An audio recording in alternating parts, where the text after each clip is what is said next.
Hello friends, welcome back to my channel @Biomed. आज के इस वीडियो में हम बात करने वाले हैं तीन स्ट्रक्चर की।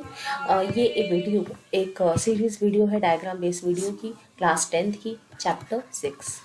इसमें हम बात करने वाले हैं रेस्पिरेटरी रिलेटेड डायग्राम, जो रेस्पिरेशन रिलेटेड डायग्राम है कि स्ट्रक्चर ऑफ रेस्पिरेशन आपका क्या है, लंग्स कैसे सराउंडेड हैं, और स्ट्रक्चर ऑफ रेस्पिरेटरी सिस्टम हम पढ़ने वाले हैं। इसके साथ साथ हम स्ट्रक्चर पढ़ेंगे सर्कुलेटरी सिस्टम का।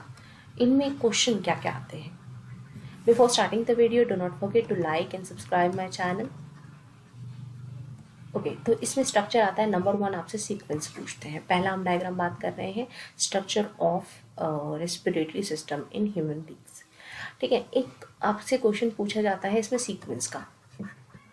ठीक है, दूसरा इसमें आपसे क्वेश्चन पूछा जाता है, सीक्वेंस पूछा जाता है कि आपको XYZ या A1 2 3 4 आपके लेबल हो जाएंगे, जैसे कि आपके नहीं दे होंगे और आपको पहचानने होंगे।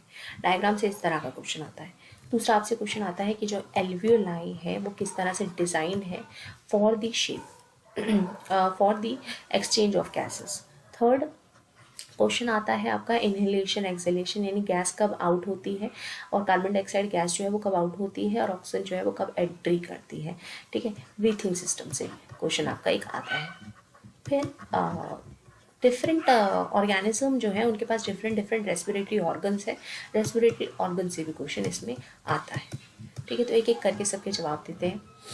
पहला सीक्वेंस क्या रहेगा भाई। सीक्वेंस में सबसे पहले आता है नेजल पैसेज, सेकंड आता है फायरिनेक्स। फायरिनेक्स जो है कॉमन एंट्री है फूड और विंड पाइप के लिए, और यहीं पे एक फ्लैप भी होता है एपिग्लॉटिस जो कि कवर कर रहा होता है फायरिनेक्स को। Third is larynx which is also known as Adam's apple. Boys में ये स्वेलिंग एरिया होता है, स्वेल्ड होता है हार्मोन की वजह से। Fourth is a trachea. Trachea से क्वेश्चन आता है what do you mean by trachea. तो ट्रैकिया एक रिंग है। Trachea is also known as wind pipe. यही विंड पाइप है, formed from the fusion of the cartilaginous ring. जो बहुत सारी कार्टिलेजिनस रिंग हैं वो आपस में फ्यूज हो जाती हैं और क्या बना लेती हैं, एक ट्यूब बना लेती है जिसे हम ट्रैकिया बोलते हैं। रिंग्स ऑफ कार्टिलेज लिखा है ना इन्होंने। उसके बाद आपका जो ट्रैकिया है, जैसे ही वो आपके चेस्ट कैविटी के बीच में आती है उसमें आता है ब्रोंकाई, यानी ट्रैकिया जो है वो डिवाइड हो जाती है to form the fifth structure that is bronchi. Bronchia further divided into primary secondary and tertiary, यानी छोटा वो जो ट्यूब है वो ब्रांच हो के और पतली और नैरो होती जाती है। Fifth and sixth bronchioles. Further ये जो आपकी ट्यूबुलर सिस्टम है ये टर्मिनेट होता है और आपकी गैस को फाइनली, यानी कार्बन डाइऑक्साइड और ऑक्सीजन गैस है उसको फाइनली जो है एंट्री मिलती है इन द एल्वियोलाई। एल्वियोलाई, अब एल्वियोलाई सेकेंड क्वेश्चन, एल्वियोलाई जो है आपका कैसे डिजाइन है। Alveoli is a balloon shape structure. It is a balloon shape structure, balloon shape structure. ठीक है, विच वेन ओपन अप, अगर इसे हम ओपन अप कर देंगे, ठीक है, it is having 80 metre square area, बहुत बहुत बहुत ज़्यादा बड़ा।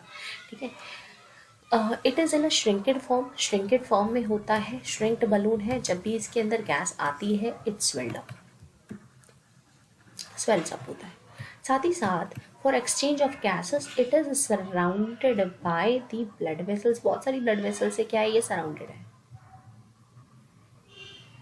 It is surrounded by blood vessels and these blood vessels contains the RBCs, hemoglobin इसके अंदर होता है। That hemoglobin act as a beacon for the exchange of gases. Blood जो है वो क्या करता है, blood vessels में जो blood है it transfer carbon dioxide out and alveoli transfer oxygen inside the blood. Okay, blood से, आपके ब्लड वेसल से कार्बन डाइऑक्साइड चला जाता है एल्वियोलाई में और वो फर्दर आगे की तरफ जाता हुआ बाहर निकल जाता है और ऑक्सीजन जो है वो एल्वियोलाई से अंदर ब्लड वेसल्स में चला जाता है। तो इस तरह से ट्रांसफर ऑफ गैसेस चलता रहता है। ये आपका स्ट्रक्चर है एल्वियोलाई का। अब एक क्वेश्चन आता है कि आपके ब्रीथिंग सिस्टम कैसे होता है। ब्रीथिंग सिस्टम जो है वो आपका ब्रीथिंग सिस्टम जो है वो आपका दो सिस्टम है इसमें। एक्सहेलेशन यानी गैस बाहर निकलना, यानी कार्बन डाइऑक्साइड गैस आउट, ठीक है, और इनहेलेशन। देन ऑक्सीजन गैस आपकी अंदर आती है और कार्बन डाइऑक्साइड बाहर निकलती है। देखिए जब रेस्पिरेशन होता है तो रेस्पिरेशन के दौरान ऑक्सीजन अंदर ली जाती है, सेल ऑक्सीजन अंदर लेते हैं। अब ऑक्सीजन अंदर कब ली जाएगी? When the chest cavity increases. जो आपकी चेस्ट कैविटी है अगर उसका साइज इंक्रीज होगा तो ऑक्सीजन अपने आप अंदर ली जाएगी, और जब चेस्ट कैविटी डिक्रीज होती है तो कार्बन डाइऑक्साइड बाहर होता है। ठीक है, चेस्ट कैविटी इंक्रीजेस,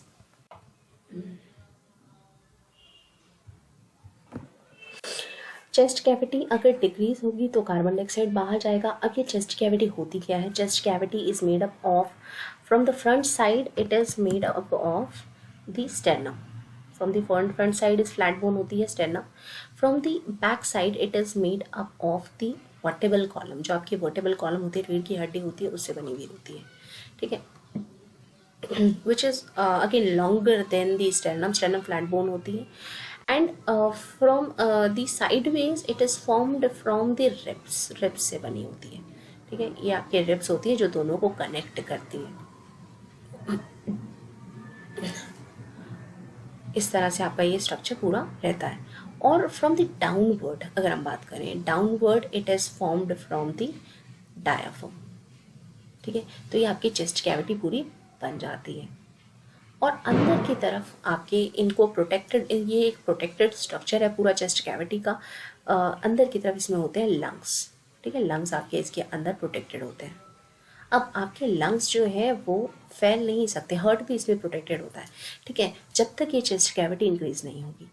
जब ये चेस्ट कैविटी बढ़ती है गैस अंदर जाती है। जब ये चेस्ट कैविटी कम होती है, फॉर एग्जांपल आप किसी भी चीज़, किसी भी सॉस के पैकेट को पिचकाएंगे तो उसमें से सॉस बाहर निकलेगा। अगर कोलगेट की ट्यूब को पिचकाएंगे तो वो बाहर निकलेगा। इसी तरह से जब ये चेस्ट कैविटी कम होगी तो कार्बन डाइऑक्साइड गैस बाहर निकल जाएगी, और ज़्यादा होगी तो ऑक्सीजन गैस अंदर आ जाएगी।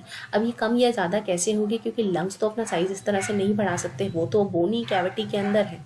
यहाँ आपकी स्टेर्नम है, बाहर वर्टेबल कॉलम है या रिब्स है।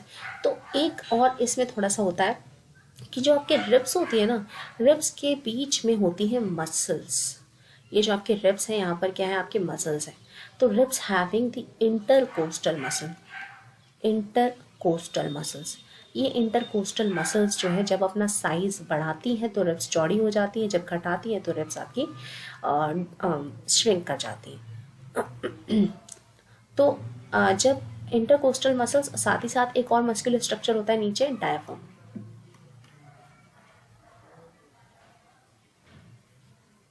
RAGM, okay, diaphragm. ओके, तो एक्सहेलेशन के टाइम पे क्या होगा? एक्सहेलेशन के टाइम पे intercostal muscles will spread. Intercostal muscle will spread. Exhalation के टाइम पे इंटरकोस्टल मसल जो होंगी वो आपकी स्प्रेड होगी, और इंटरकोस्टल मसल के स्प्रेड होने के साथ साथ जो आपके रिब्स हैं they also expand. Ribs expand करेंगी। रिब्स एक्सपैंड करेंगी तो चेस्ट कैविटी जो है आपकी, सॉरी, ये इनहेलेशन के टाइम पे होगा। इनहेलेशन के टाइम पे इंटरकोस्टल मसल स्प्रेड करेंगी, रिब्स जो एक्सपैंड करेंगी, और आपका जो डायाफ्राम है वो क्या करेगा? रिलैक्स हो रहेगा। इससे क्या होगा? डायाफ्राम अगर रिलैक्स रहेगा तो डायाफ्राम एक डोम शेप स्ट्रक्चर है, जब रिलैक्स होगा तो वो इस तरह से लटक जाएगा। ठीक है, रिलैक्स करेगा। ठीक है, तो इस समय पे आपकी जो चेस्ट कैविटी इंक्रीज होगी और यहाँ पर इनहेलेशन होगी, ऑक्सीजन गैस जो है वो अंदर आ जाएगी। लेकिन तो आपने देखा होगा ना, जब हम सांस लेते हैं तो हमारे रिब्स जो है वो ऊपर की तरफ आती हैं। ठीक है, तो यही है। जब एक्सहेलेशन होता है, जब हम सांस छोड़ते हैं तो एक्सहेलेशन के टाइम रिब्स जो है वो नीचे की तरफ जाती है, क्योंकि इंटरकोस्टल मसल जो है वो अंदर की तरफ इनवर्ड चली जाती है। इंटरकोस्टल मसल जो है वो अंदर जाएंगी, इंटरकोस्टल मसल स्प्रेड नहीं होंगी, अंदर की तरफ चलेंगी, इनवर्ड हो जाएंगी। इसी तरह से रिब्स जो है वो भी आपकी इनवर्ड मूव करने लग जाएंगी।